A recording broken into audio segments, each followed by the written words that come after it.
नमस्कार, आप देख रहे हैं मंथन टुडे। मैं हूं आपके साथ उज़मा। बिहार की राजनीति में इन दिनों हलचल तेज है। महागठबंधन में 18% को नजरअंदाज किया गया, जिसको लेकर बिहार की सियासत इन दिनों तेज है। इसी मुद्दे पर आज हम चर्चा करेंगे। चर्चा करने के लिए हमारे साथ हमारी सहयोगी है अजरा। अजरा, सबसे पहले तो आपका स्वागत है। स्वागत है, शुक्रिया। अजरा, सबसे पहले हम सवाल ले लेते हैं कि हम लोग सभी जगह जा रहे हैं और सभी जगह जाने पर यह महसूस हो रहा है कि जो राजद से जो है मुसलमान नाराज चल रहे हैं। इसके पीछे का क्या कारण हो सकता है? देखिए, उस बार यात्रा जो चल रही, चुनावी यात्रा, जी। और जमीनी स्तर पर ये देखने को साफ तौर से मिल रहा है कि मुसलमान अब नाराज नहीं है। ठीक है, वो जान गए हैं कि मुसलमान सिर्फ और सिर्फ इस्तेमाल किए जा रहे हैं। अब मुसलमान इस्तेमाल होने को तैयार नहीं है। वो भाजपा की सरकार को तो 20 सालों से झेल ही रहे हैं, तो इसमें परेशान कौन है? मुसलमान ही परेशान है। और इसलिए मुसलमान को कुछ उम्मीद थी जो राजद से थी। अब मुसलमान को समझ में नहीं आ रहा है कि हम अकेले खड़े रहे या किसके साथ खड़े हों।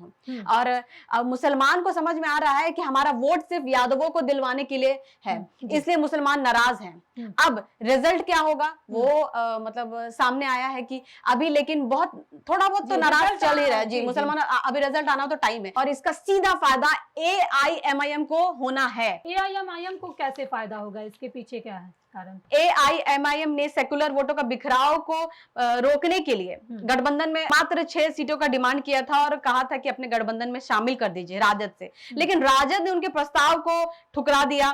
परिणाम स्वरूप अब AIMIM की ताकत 6 सीट से बढ़कर 3 गुनी हो गई है, और इस बार देखने को मिलेगा कि उसको जो सीट का जो है वो ज्यादा ही मिलेगा। और आपको बताएंगे उज़मा कि मुस्लिम को महागठबंधन द्वारा डिप्टी CM का चेहरा नहीं बनाए जाने से AIMIM को फायदा पहुंच रहा है। मुसलमानों का वोट AIMIM को मतलब भारी संख्या में मिल सकता है। इसलिए मुसलमान को पता है कि राजद सिर्फ और सिर्फ उनको बेवकूफ बना रही है। डिप्टी CM का अगर वो दे देते पद, एक भी अगर मुसलमानों का घोषणा भी कर देते, नाम भी ले लेते कि ठीक है ये डिप्टी CM बनेंगे हमारी सरकार बनने के बाद।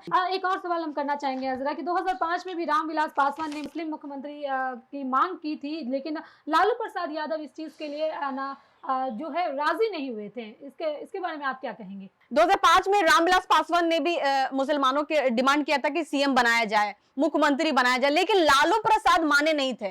आपको यह भी बता दें कि 2005 में राजद को 75 मिला था और LJP को 29 सीट मिली थी। पासवान के प्रस्ताव को अगर लालू प्रसाद मान लेते तो आसानी से सरकार बनती, सेकुलर पार्टियां जो है मतलब लेकिन हाँ, पासवान के प्रस्ताव को लालू ने खारिज कर दिया क्योंकि वो अपनी पत्नी को CM बनाना चाहते थे। वो अड़े रह गए। उनको भाजपा को बनाना पसंद था, वो गवारा था, लेकिन उनको मुसलमान को CM बनाना पसंद नहीं था। वो अड़े रहे। उनकी पार्टियों को, सारे लोग को नुकसान मिला कि भाजपा की सरकार आ गई। एक और सवाल करना चाहेंगे कि असम में भी कांग्रेस ने यही खेल खेला था। ये सेम खेल खेला था उन्होंने। वहां पर भी मुस्लिम लीडरशिप पसंद नहीं है कांग्रेस को, और पार्टी के अंदर देख लीजिए बार बार मुस्लिम नेता मतलब हाशिए पर दिखाई देते हैं। असम में मौलाना बदरुद्दीन अजमल, जिनकी पार्टी का नाम है all India United democratic front AIUDF, ने कांग्रेस के सामने अलायंस का प्रस्ताव रखा था। भाजपा के अगेंस्ट दोनों मिलकर मतलब गठबंधन के लिए कह रहे थे मिलकर कि चुनाव लड़ेंगे, लेकिन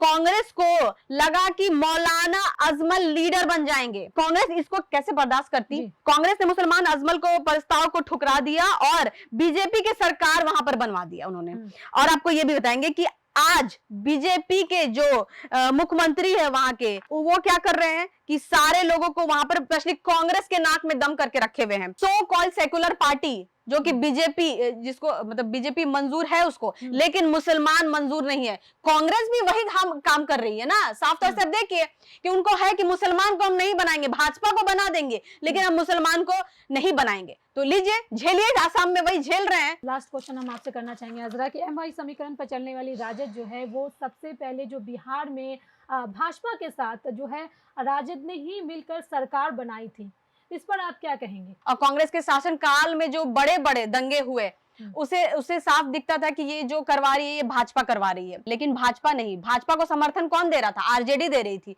आरजेडी फिर जो है वो उसका विरोध में मतलब चल गई। जब जदयू ने भाजपा का सपोर्ट कर दिया तो वो 20 साल देखने को साफ तरह से मिला कि वो सत्ता में आ गई। फिर मुसलमान हर तरह से हाशिए पर रहे। ठीक है, आज कौन किसको विरोधी कह रहा है? अब ये मुसलमान को समझने की जरूरत है नहीं है ना। भाजपा का विरोध कांग्रेस और राजद करती है, लेकिन समर्थन लेना है तो आरजेडी आरजेडी सबसे पहले भाजपा से समर्थन लेकर सरकार बनती है। यहाँ मतलब ये कोई किसी का विरोध नहीं है। मुसलमान को सिर्फ बेवकूफ बनाया जा रहा है। मुसलमान अब अच्छी तरह से समझ में उनको आ गया है कि मुसलमानों का वो सिर्फ और सिर्फ वोट लेना चाहते हैं, ना कि उनको टिकट देना चाहते हैं, ना वो चाहते हैं कि मुसलमान का कोई भी एक लीडर बने, ना कोई वो चाहते हैं कि मुसलमान आगे बढ़े। बहुत बहुत शुक्रिया ज़रा इन तमाम मुद्दों पर चर्चा करने के लिए। तो आपको बता दें कि डिप्टी सीएम को लेकर बिहार में इन दिनों चर्चा तेज़ है, क्योंकि जिस तरह से मुसलमानों को नज़रअंदाज किया गया है और मुसलमानों की प्रतिशत 18% की आबादी बिहार में है, लेकिन मुसलमानों को जो है महागठबंधन की तरफ से पूरी तरीके से नज़रअंदाज किया गया है, जिसको लेकर के बिहार की सियासत में इन दिनों काफ़ी भौचाल मचा हुआ है और मुसलमानों में कहीं ना कहीं नाराजगी देखने को मिल रही है महागठबंधन को लेकर के। फिलहाल इस खबर में बस इतना ही। ऐसी ही तमाम बड़ी खबरों के लिए बने रहे मंथन टुडे के साथ। साथ ही हमारे चैनल को लाइक करें, सब्सक्राइब करें, फॉलो करना न भूलें। बहुत बहुत शुक्रिया।